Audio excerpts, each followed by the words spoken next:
I'm ChosenArchitect, and this is All the Mods 10. Now, I've been doing a little bit of building, as you can probably see behind me, and I now have all layers set up inside of our mega underground factory, which is going to be the hub for us getting started with modern industrialization. Now, I'm going to preface right from the start, I have a love-hate relationship with modern industrialization. While I do find some parts of it really fun, I do find other parts of it really repetitive.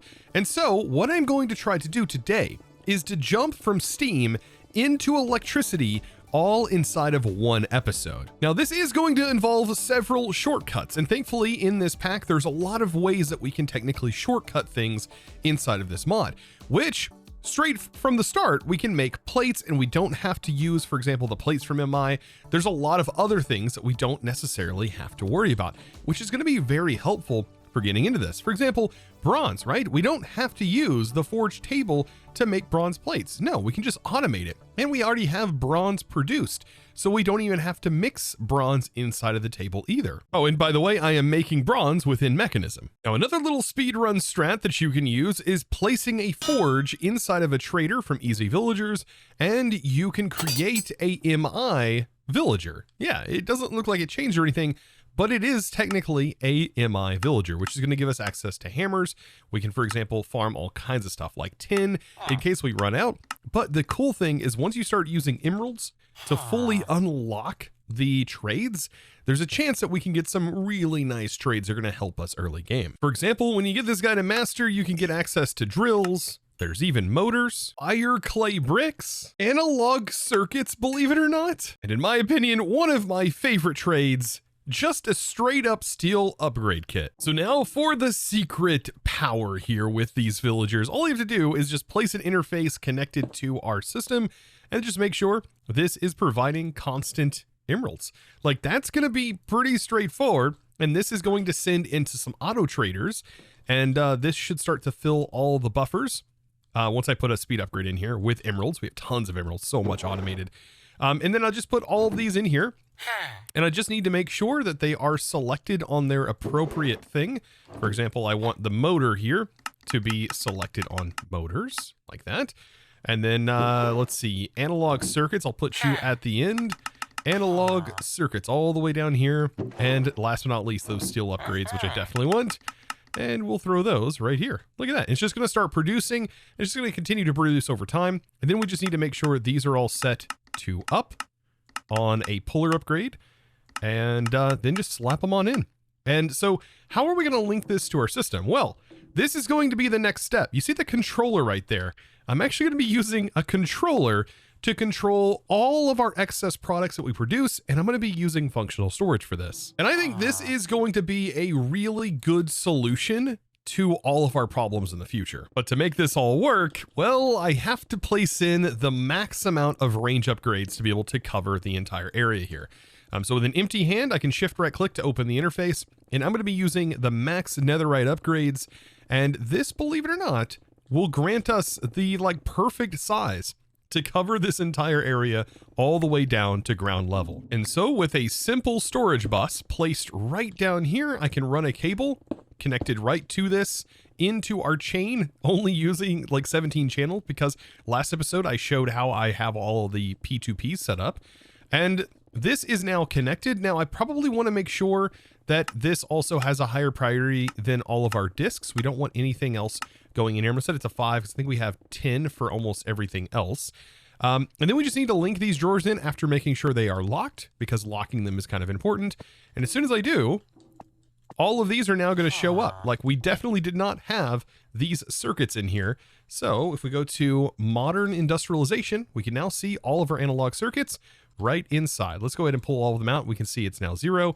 Placing the back end is now to 22. Now, another bypass, like I mentioned, is we can make bronze plates and stuff like that directly with these ore hammers. Now, it does cost 2 product to be able to do this, but you have to make sure substitutions enabled is on when you do this to allow for the durability use of this hammer. Now later on, I want all of these things sort of passively produced, but getting us started in making all of our bronze boilers and things like that to get steam is going to be very helpful. Oh, now one real quick thing I almost forgot to mention, the auto traders will not reset their trades and allow for more unless you have that workstation in here. So you do have to make sure to get those in there. Otherwise, this of course won't work. Now to manage my AE system, this is where this connector sort of pylon comes into play, where it's running down into the tube. And what I'm going to be able to do here is use these ME wireless connectors. I have 4 here. And what I'm thinking is I'll have 4. This will give me 32 channels per level per side. I mean, if I technically do this correctly. And you can see right here, I already have one of my wireless connectors, and this is how I'm going to manage all of the channels for this. Now, if I need more channels down the road, of course, I can use more P2Ps, but I really don't think I'm going to need that many channels considering some of the other things I'm going to be able to use for these setups. Now, up top here, I kind of want to use this to generate steam for right now and also get set up the blast furnace. That way we can start producing coal coke and also start producing the things that we're going to need down the road to produce plastic, or rubber, which is going to be really important. And of course, steam is going to be really important until we can get to power, because I do believe, from what I've been told, that we are able to use things like gates and things like that to power those powered machines, making getting into the power age so much easier as we no longer have to worry about steam production.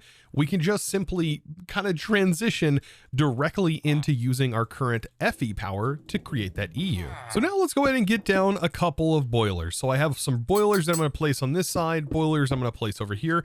And so we now have 6 boilers. This needs water and also needs coal or a fuel source, and this is going to produce steam for us. Now, believe it or not, we can just go ahead and upgrade this right into steel, which will actually make these work even better. Now, how are we going to provide this coal?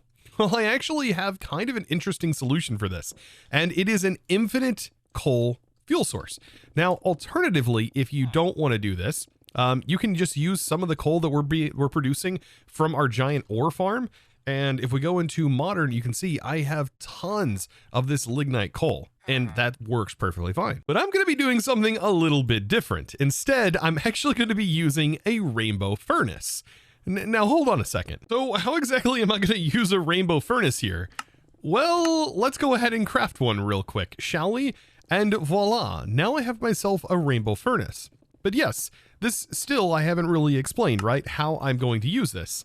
Well, if I take some TNT, I think I might be able to spread some explosions on the situation. And so to do this, we just simply place down a rainbow furnace, place some TNT on top of it, for example, like so, and then, well, we make sure that our magnets are off, step back, and watch the magic happen. And voila, there is the rainbow coal. And this is magic coal that is infinite, meaning that it will burn forever. I think unless you use it in like a mechanism machine that consumes coal. But yes, in a normal furnace and also in these furnaces, this should last forever. I will admit, this is a very expensive piece of coal, but let me just go ahead and say that I think it is super worth it for setups like these. Now I'm trying to think, how do I want to handle the logistics setup for all of these machines? Now I know these boilers are going to need water to go into them. So I was thinking I could just go ahead and make like a water channel in a quantum entangle porter. And I think this would work really well. And so if I just add this, we could use like an exporter to export water. And this is going to allow me to just simply use a quantum entangle porter anytime that I need water somewhere. And so I can technically do the same thing for steam, and this will help us kind of not use so many channels, I think. Now, of course, when making a new channel for steam, I do want to say MI steam, because there is steam technically from mechanism, and I just want to make sure, not stream, STAM. There we go. I want to make sure that our steam is sort of separated from mechanism and also modern industrialization, because they do not work together. So now for pipes, we could use all kinds of different pipes. Anything that can handle fluids, we could technically use to pipe fluids around, but MI does have some really neat cables. So long as you know how to use them, they can be very useful. So by default though, it is a little bit expensive kind of getting started, but if you've done the villagers, you should have plenty of these materials to be able to make this. If not, all of them can be made in the Forge Hammer. So let's go ahead and get water sent in. And so we'll do this. This is just going to be set to water. So we'll click it and set it. and we shouldn't have to worry about too much else other than maybe the side config, which the front is always going to be the output for water. And we just want to make sure that auto output is turned on. When we do this, we can place down these cables. Now I am shift right clicking, but if you shift right click again in the position that you're looking in, it will actually go ahead and connect these pipes. So you don't have to use a wrench or anything crazy. It's basically shift and then right click the direction you want. Now on the pipe itself, you could just use a wrench to set this to pull mode. And so this is going to pull and it's going to start filling these with water. Now I'm going to place that unlimited coal in here and that's going to just burn forever. Like it's just going to be unlimited coal burning forever. We never have to worry about fueling these, saving us the need for needing like item pipes, right? But I do want to send steam here. Now it does look like this is auto inputting steam. So that's pretty cool that this is technically outputting steam automatically into our container here. So I could just use this, or I could go ahead and on top of these, I can just simply place this and have steam constantly being fed in. It does look like it does auto output though, but I don't think I'm going to worry about that. I'm just going to have this auto output, and this is going to fill this container with steam. And anytime we need more steam, we can use this to auto output that steam because it works just like a fluid. So now that we're producing steam, I think it's time to start our coke oven. And this is one of the first things that we need to do in order to start producing rubber, which we're going to need down the road. Of course, we're going to need other assembly machines that are going to be producing things into plates and kind of crushing things with the macerator. But for right now, I kind of want to get this in place. So let's go ahead and get this started, and it's going to kind of be similar all the way around. This is going to be a pretty important part because we are going to need a ton of lubricant, which is something that ultimately will be produced down the road from this process. And this is also going to make coke, which is what we're going to be using to make these rubber sheets also down the road. So all of this is sort of dependent on us making this coke oven. So to make the coke oven, it is just a regular sort of cube with this in the middle. Now, if you hold the wrench in your offhand and you place this down, you can see the outline of what you need for this machine. Now, by default, it looks like we just need to fill this whole thing and leave the middle empty. But this is where we need hatches. And so hatches we have to have for input and output and also fluid in this particular machine's case. So yeah, we have it completed, but, well, we have no way of sending items in yet. So like I said, that's where we have to use hatches. And this is going to be a pretty important concept all the way throughout this mod. And now, since this is running off of steam, we also need a fluid input hatch. So really, we need every single hatch available to be able to use this thing. We're going to be producing a fluid. We also need to send this steam, so we need a fluid input hatch. So this one right here is going to be our input. Just like so. And when we hold it, you can see it shows us all of the available places that we can put this. So we can put this up top, on the bottom, however I see fit. But I just want steam to be easily transferred directly into this, so I might as well do it right here. In the back, I'm probably going to place in our item hatch. So we'll have an item hatch that's going to go back here. This will be the input for the item. And then we also want the item output hatch, and I can go ahead and put that in the back also. And then on the other side, we will put our fluid hatch. This is where we will generate another type of fluid, and I can just simply place that over here as well.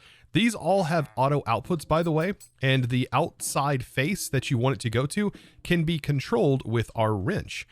So we can change this, I do believe, by shift right clicking the position, and wherever we shift right click is where that auto output is going to be defined. Now this machine to run is going to need regular coal, so I'll make sure that I have coal ready to go. Eventually I'm going to have coal passively automated, but this is now technically running. And we can do a few things to technically accelerate it, but it isn't going to be something I'm probably going to do permanently. We can right click gunpowder on this, and this actually accelerates these base machines. And I think it works for all base machines. I'm pretty sure, besides I guess the steam boilers, right? Yes. So you can speed up these base steam machines by utilizing a little bit of gunpowder, kind of overclocking them. I guess lubricating them possibly.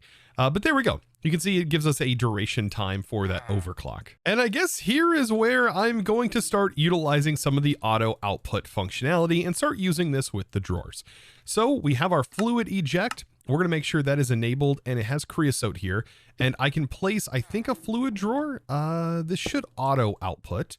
Let's make sure it says fluid auto eject enabled, making sure I have this set to the correct position.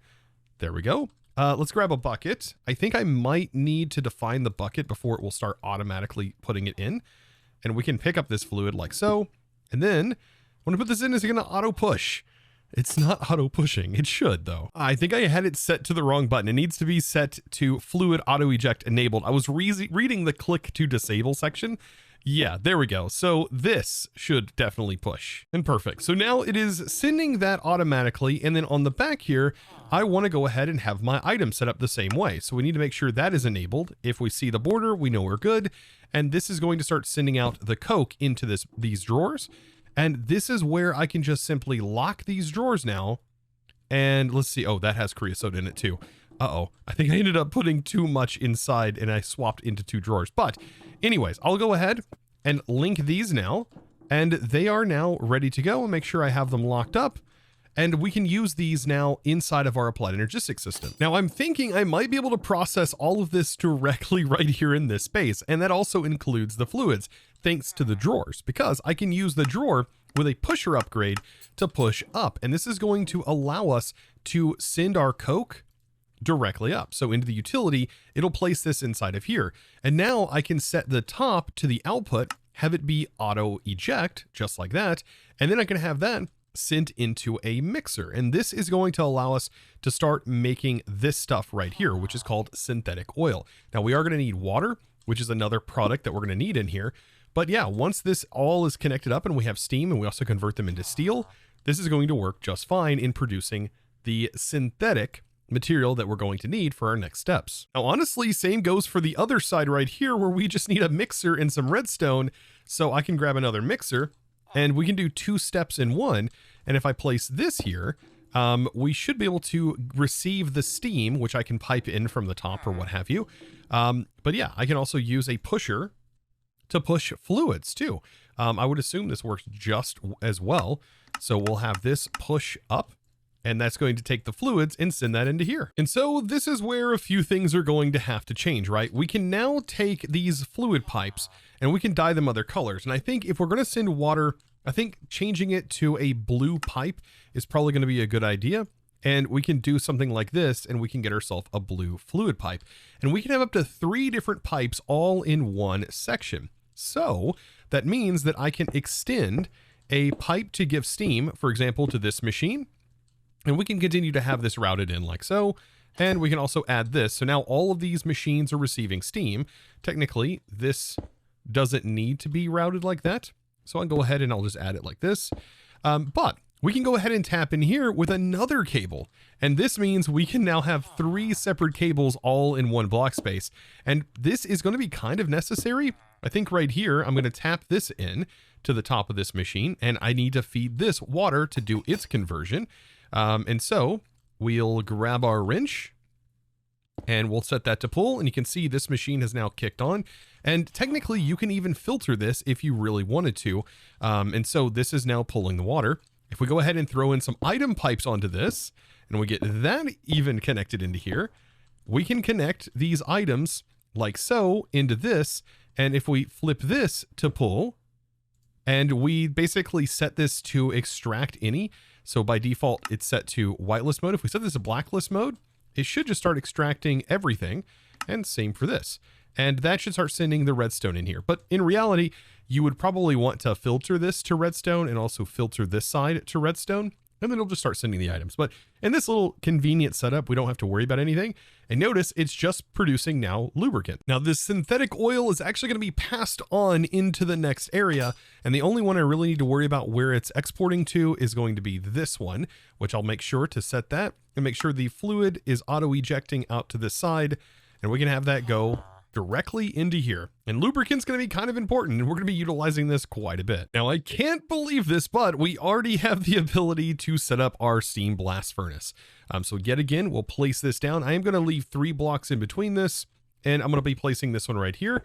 When we place the multi-block in, you can see this one is a little bit taller, but I'm going to go ahead and fill all of this in. And keep in mind, we still have to worry about hatches on this multi-block as well. Just on this one, the roof is kind of left open. Now, this multi-block is going to have a couple of hatches here. We're going to have a fluid input hatch for the steam, and then another fluid input hatch, which we are going to use to send that raw synthetic. So this is going to input up here. And then you know what? On this side, I'm just going to also place the fluid output hatch, which is then going to take our converted material, and we should get synthetic oil, which we're going to use to make the rubber sheets. And so perfect. After sending the steam and also sending that rubber in, we are producing synthetic oil, and that is going to automatically go into this hatch, which I think from right here, we might as well just simply process the stuff down, and that way we have rubber sheets going into a storage. So yeah, by making sure that this output hatch is set to auto output, I can then take my mixer and it starts to receive this input. Now we do need to route this cable into here to give it steam, because this is going to need power. Outside of that, it should start running right now. Like it has steam, and oh yeah, that's right. We need paper. So another interface, for example, like here, honestly, we could just use this same interface if we really wanted to. I might just add another one over here. Because honestly, we have so many channels to play with, I might as well use them. And so I want paper being produced, and we can keep a certain amount in stock. And I can even use a crafting card to make sure that we always are producing enough to keep them in here. So I'll say like 64. That should be more than enough. And then yeah, just a regular item cable to make sure that is getting pulled in just like this. Very, very nice. We'll make sure the blacklist is turned off, and paper should start flooding this setup, I do believe. Oh, as soon as our wrench is set to extract. And there we go.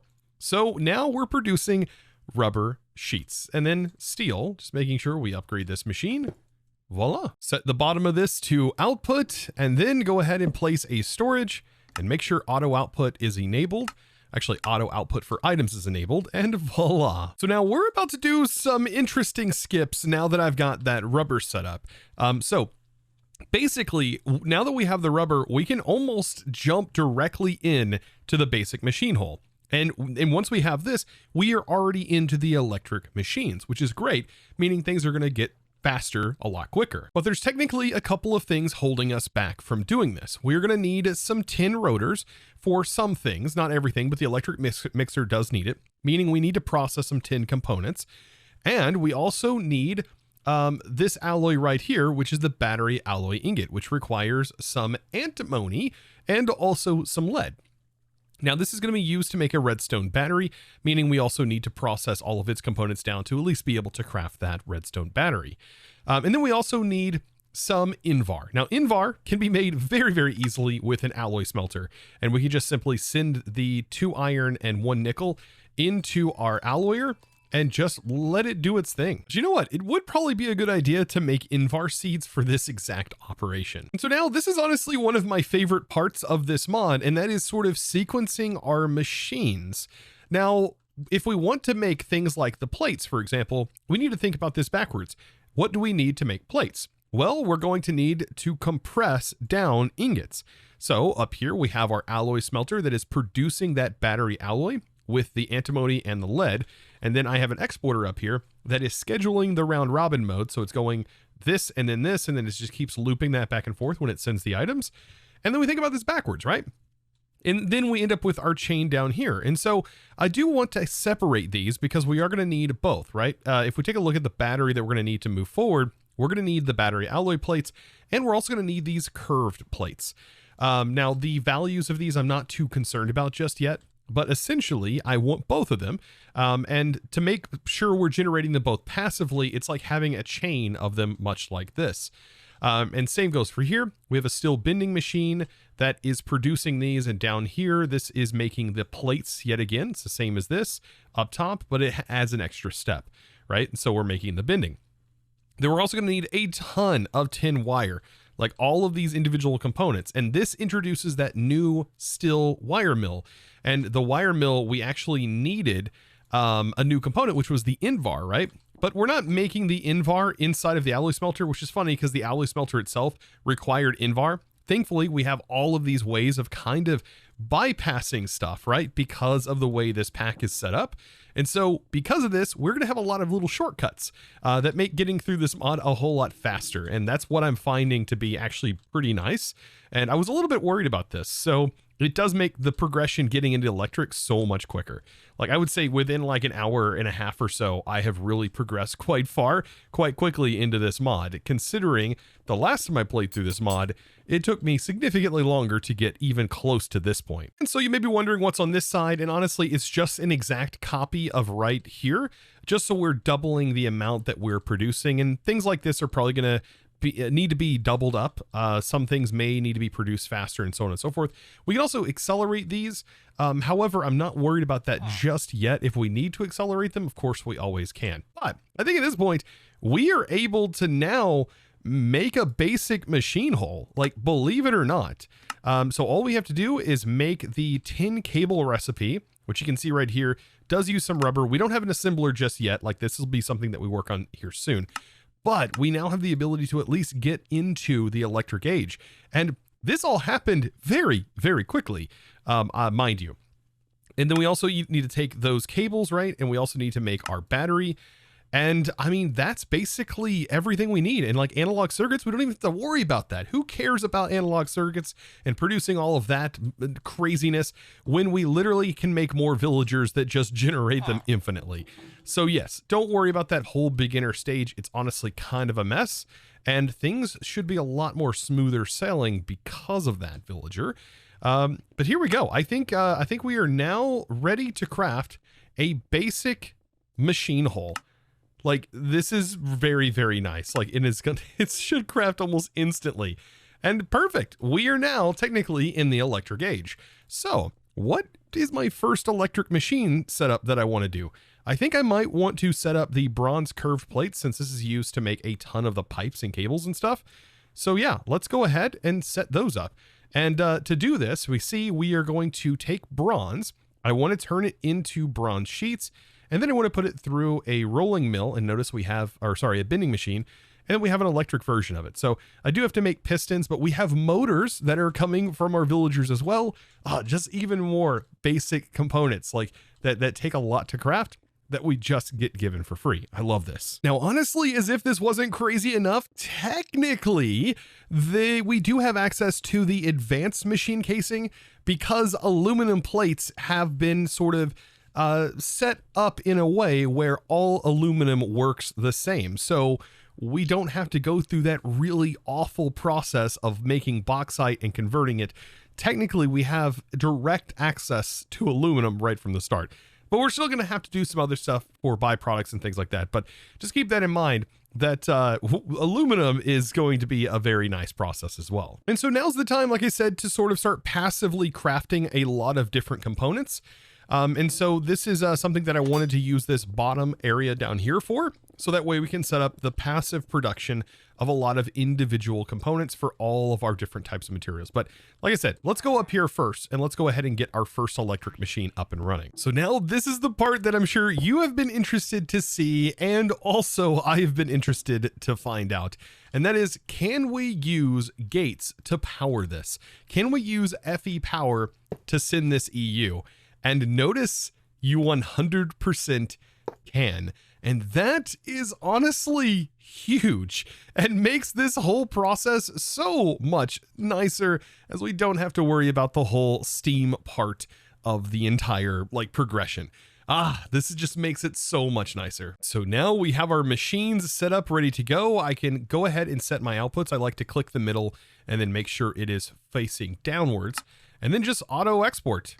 And yeah, these are producing so much quicker. We can now see that electric machines are going to be way faster than using this steam. And it only gets faster from here, right? Whenever we get into the advanced and higher tier versions. But for right now, this is going to be the setups that we are going to use for all of our other productions. Man, allowing us to kind of take a jump through time, really. I mean, honestly, because this did not take very long at all to get set up. So now, of course, we are barely scratching the surface, technically, of what is going to be needed for us to actually complete the All the Mod Star. Believe it or not, they went pretty in depth in wanting you to go through modern industrialization. Very, very time-consuming process, and such a tiny little part of this little section right here. This, honestly, just making the advanced motor alone is a big task, but then when you also get into the blast-proof casing and also get into the uranium fill rods, you really start to kind of see the chemical trees that are in here that just start to get a little overwhelming. So I'm going to try my best to take my time sort of progressing through this. But yes, I may get a little overwhelmed and I may have to take breaks in between episodes, but we will eventually get through this. And I think the help of not needing to go through the EBF route for aluminum is going to make life a little bit simpler, but we still have to do that for the stainless steel. So there is still a lot that we have to do, and hopefully we'll have some bees to help us along the way. But guys, if you enjoyed today's episode and you learned something new, and hopefully you learned a tip or trick or two about getting into, for example, modern industrialization, of course, give me a huge thumbs up and also click that subscribe button if you haven't already. And of course, guys, with that being said, please join the Discord, and it's now time to thank the amazing supporter of today's episode. And that huge thanks is going to go out to Young Monk A1. Thank you so much, by the way, for your amazing support and choosing to support me over on the Discord by becoming a Discord premium member and supporting in one of the best ways possible. Honestly, couldn't do these videos without you guys, so thank you all so very much. And of course, guys, I thank you for watching, because I 100% wouldn't be able to make videos if it weren't for you guys watching. And I look forward to seeing you in the next one. And as always, thanks for watching.